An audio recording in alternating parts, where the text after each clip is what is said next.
தமிழ் தொலைக்காட்சியினர்கள் அனைவருக்கும் பேசுவாமின் இனிய காலை வணக்கம். நம்ம பாரத தேசம் அப்படிங்கிறது எந்த இடத்துல பார்த்தாலும் கோவில்கள் உண்டு. எந்த கிராமமாகட்டும், எத்தனை பெரிய நகரமாகட்டும், வழிபாட்டு இடம் அப்படிங்கன்னு சொல்லக்கூடிய கோவில்கள் எல்லா இடத்துலையும் உண்டு. சுவாமி விவேகானந்தர் காஷ்மீர்லேருந்து கன்னியாகுமரி வரைக்கும் யாத்திரை போனார்.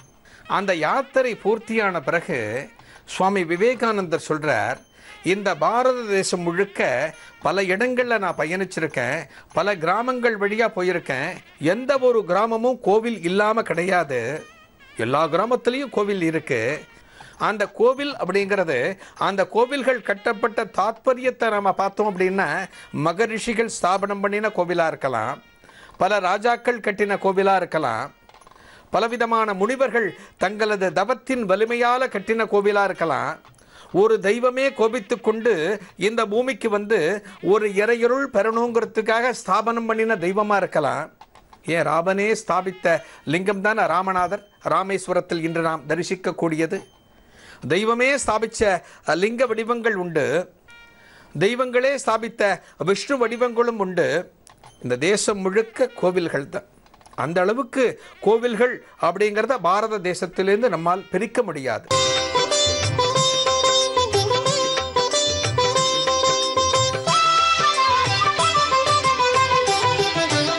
திருவண்ணாமலை மாவட்டத்தில் வந்தவாசி தாலுக்காவில் கங்காபுரம்னு ஒரு சின்ன கிராமம். இந்த கிராமத்தில் ஹரி அனந்த சயன பெருமாள் கோவில்னு ஒரு கோவில் இருக்கு.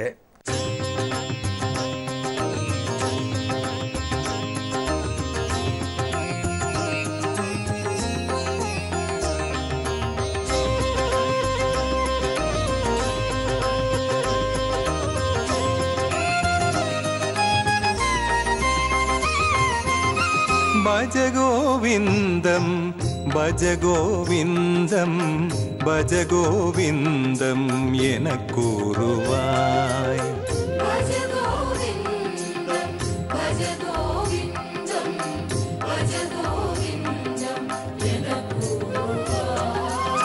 புருஷோத்தமனின் திருத்தாட்கமலம் சரணாகதி என தினம் சேருவாய்.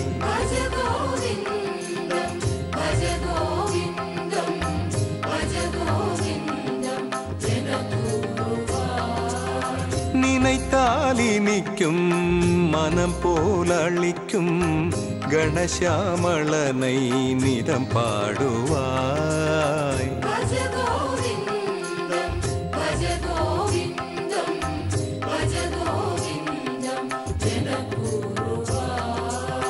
மறவாய் மதியே நிலையானிதியே மாதவன் நினைவே ஆனந்தம்.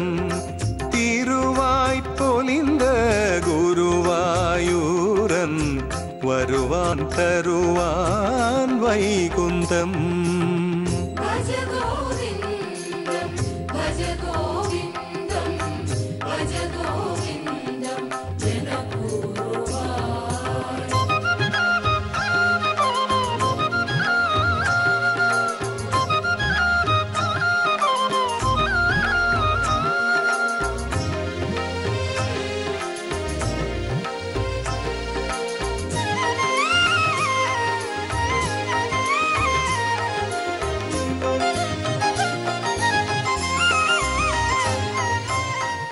ஒரு தெய்வத்தோட சந்நிதியில் அந்த சாநித்தியம் பெருகணும் அப்படின்னா, அந்த இறை சக்தி பெருகணும் அப்படின்னா, பலவிதமான வழிபாடுகளை அந்த இடத்துல நடத்தணும், பல வேள்விகளை நடத்தணும், பலவிதமான ஹோமங்களை நடத்தணும், பல பாராயணம் நடத்தணும். இதெல்லாம் ரொம்ப முக்கியம்.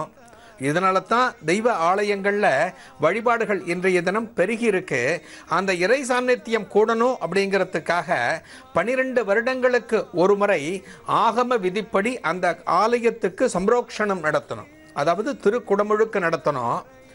அந்த திருக்குடமுழுக்கு நடத்தும் போது அந்த வேத பண்டிதர்கள் அனைவரும் சேர்ந்து யாகசாலை பூஜை செய்து, அதாவது ஒவ்வொரு ஆலயத்துக்கும் ஒவ்வொரு விதம் உண்டு. 5 காலம் பண்ணுறது, 6 காலம் பண்ணுறது, 8 காலம் பண்ணுறது, இப்படி பலவிதமான வழிமுறைகள் உண்டு.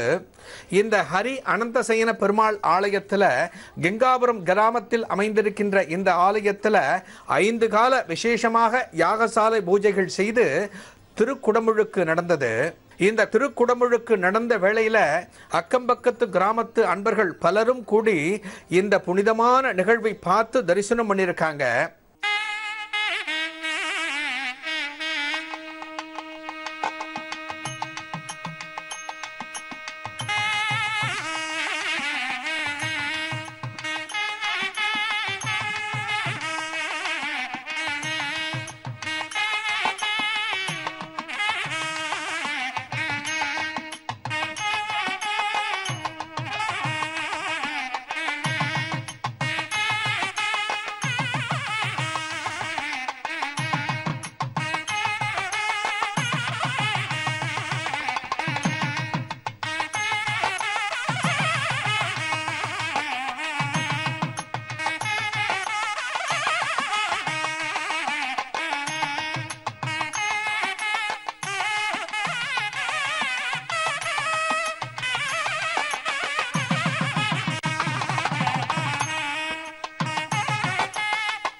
ஒரு கும்பாபிஷேகத்தை நாம் தரிசனம் பண்ணுறது அப்படிங்கிறது ஒரு முந்தைய ஜென்மத்தில் நாம் செய்த ஒரு பிறவி பயனால் தான் நமக்கு கிடைக்கும்.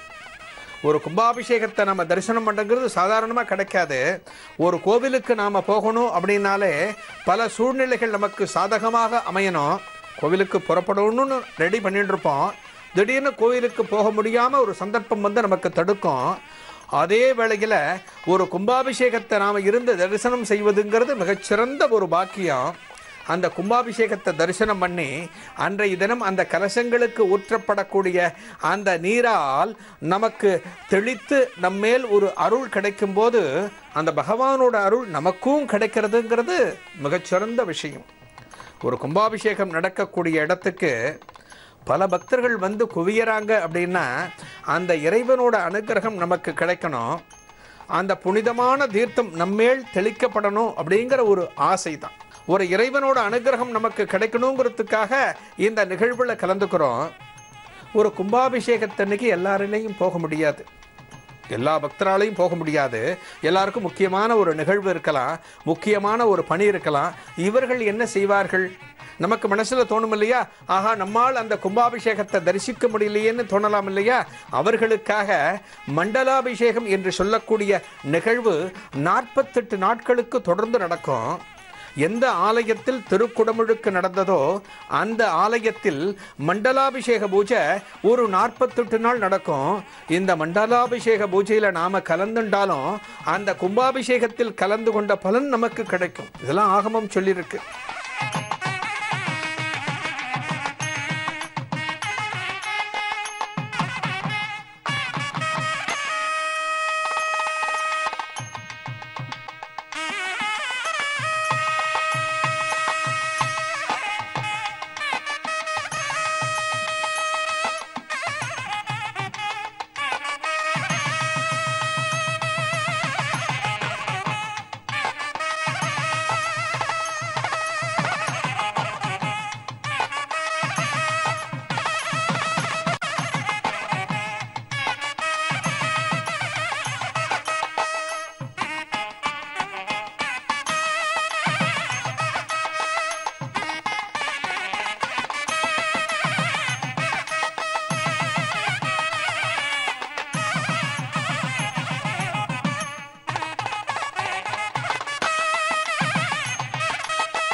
ஆனந்தம் தவழ்ந்திடும் அருளின் திருமுகம் திருவாமவனை நீ தொழுதிடு கணமும். ஆனந்தம் தவழ்ந்திடும் அருளின் திருமுகம் திருவாமவனை நீ தொழுதிடு கணமும். குருவாயெண்ணி கும்பிடு மனமே, குருவாயெண்ணி கும்பிடு மனமே, அனுகிரகம் செய்வான் ஸ்ரீ ஹனுமானே, அனுகிரகம் செய்வான் ஸ்ரீ ஹனுமானே. ஸ்ரீராமதூத மகாதீர ருத்ரவீர சமுத்பவ அஞ்சனா கர்ப்ப சம்பூத வாயுபுத்ர நமோஸ்துதே. ஸ்ரீராமதூத மகாதீர ருத்ரவீர சமுத்பவ அஞ்சனா கர்ப்ப சம்பூத வாயுபுத்ர நமோஸ்துதே. ஆனந்தம் தவழ்ந்திடும் அருளின் திருமுகம் திருவாமவனை நீ தொழுதிடு கணமும்.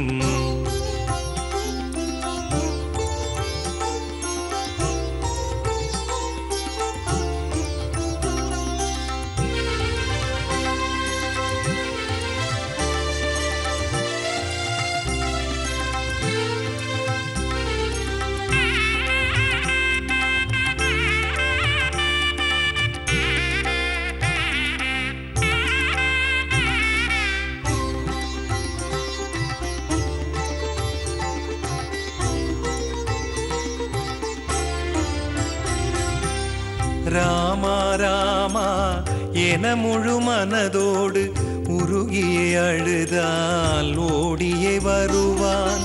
ராமா ராமா என முழு மனதோடு உருகியே அழுதால் ஓடியே வருவான். நவகிரக வினைகள் நம்மை அணுகாமல், நவகிரக வினைகள் நம்மை அணுகாமல் இகபர சுகத்தை இனிதாயருள்வான், இகபர சுகத்தை இனிதாயருள்வான். ஆனந்தம் தவழ்ந்திடும் அருளின் திருமுகம் திருவாமவனை நீ தொழுதிடு கணமும். ஸ்ரீராமதூத மகாதீர ருத்ரவீர சமுத்பவ அஞ்சனா கர்ப்ப சம்பூத வாயுபுத்ர நமோஸ்துதே. ஸ்ரீராமதூத மகாதீர ருத்ரவீர சமுத்பவ அஞ்சனா கர்ப்ப சம்பூத வாயுபுத்ர நமோஸ்துதே.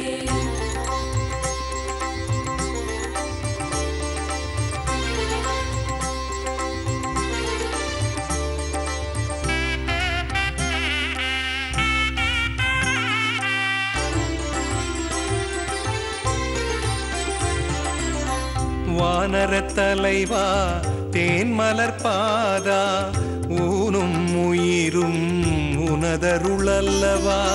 வானரத் தலைவா தேன்மலர் பாதா ஊனும் உயிரும் உனதருளல்லவா.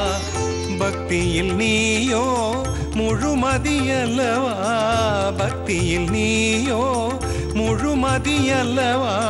சிவவீரமாருதியே கதினி அல்லவா, சிவவீரமாருதியே கதினி அல்லவா. ஆனந்தம் தவழ்ந்திடும் அருளின் திருமுகம் திருவாமவனை நீ தொழுதிடு கணமும். ஸ்ரீராமதூத மகாதீர ருத்ரவீர சமுத்பவ அஞ்சனா கர்ப்ப சம்பூத வாயுபுத்திர நமோஸ்துதே.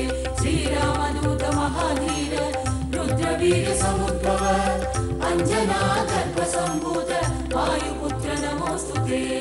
ஆனந்தம் தவழ்ந்திடும் அருளின் திருமுகம் திருவாமவனை நீ தொழுதிடு கணமும்.